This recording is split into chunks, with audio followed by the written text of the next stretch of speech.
So prototypically, love bombing is almost a fairy tale experience, right? And if not a fairy tale, it's a period that feels like perfect attunement. A person gets you. They are into you. They good morning, my princess. Good night, my king. It's like everything's, it's just sort of, it feels magical. It's a dangerous word, but it is also a period of intensity.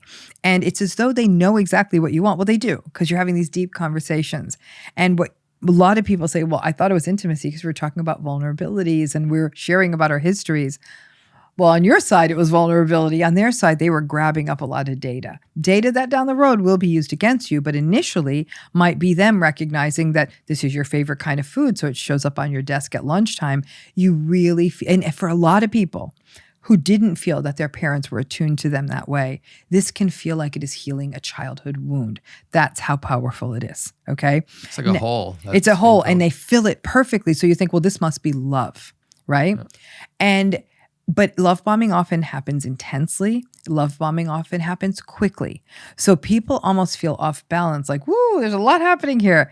When they ask to slow down, a common pushback from the narcissistic person is either anger or, okay, I thought you were wanting a committed relationship, so I must have misread the signals here.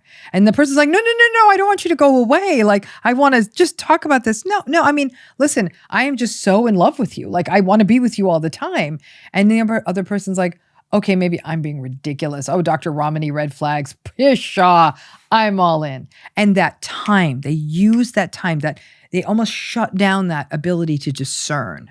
To take that minute and say, how does this feel in my body? Because for us to feel things in our body, we need to step away for a minute. And we need to just sort of stay with it and say, this doesn't feel fully right. To which I'd say, and then when you ask for time and they say no, that's beyond a red flag. That's like a red banner blanketing the town. I mean, it's really a real issue, right? But a lot of people think, but am I saying no to my love story? Do you really want a love story that feels pressured? That's how fairy tales often are, love stories that feel pressured. That's part of the problem. But love bombing isn't, and sometimes love bombing is fabulous dates and picnics, and you go to the best concert and you get the impossible this, and you go on a safari on your third date or all kinds of outlandish stuff, right? So and people are looking at it like, whoa, being love bombed is very Instagrammable too. It's just all very exciting and everyone's excited for you. But love bombing always doesn't have that sort of snazzy feel. Sometimes it is a deep vulnerability being shared by the other person. In other words, let's say somebody, the person who is not narcissistic, let's call it that way, is a natural rescuer, a fixer. The narcissistic person shows up with a hard luck story, like, oh, my life is so tough, I can't even begin to tell you, and my parents don't believe me, and la, la, la. Well, that rescuer, that's actually more seductive than somebody sweeping you away on vacation, because I can fix this. I can help you. Can I loan you my car? Like, do you want to do this? Can I help introduce you to this person? And ironically, some people will say to me, they'll say, it was never about flowers and fancy nights out. It was this sort of, I felt for them, and they were so open with me, and I'd gone through some of those things, and I thought I could make it right for them. And initially they were appreciative. In fact, I'd even lend them money and they'd pay me back.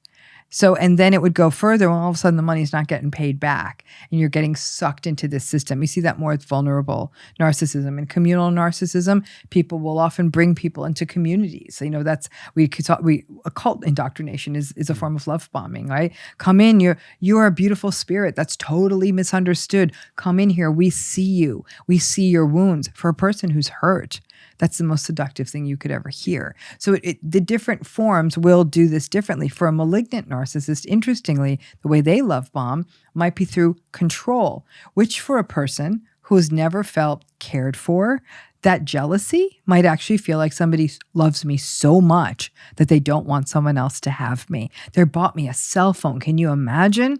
Great. They just put a tracking device on you. That's not how a person thinks of it. So most people aren't as cynical as me, but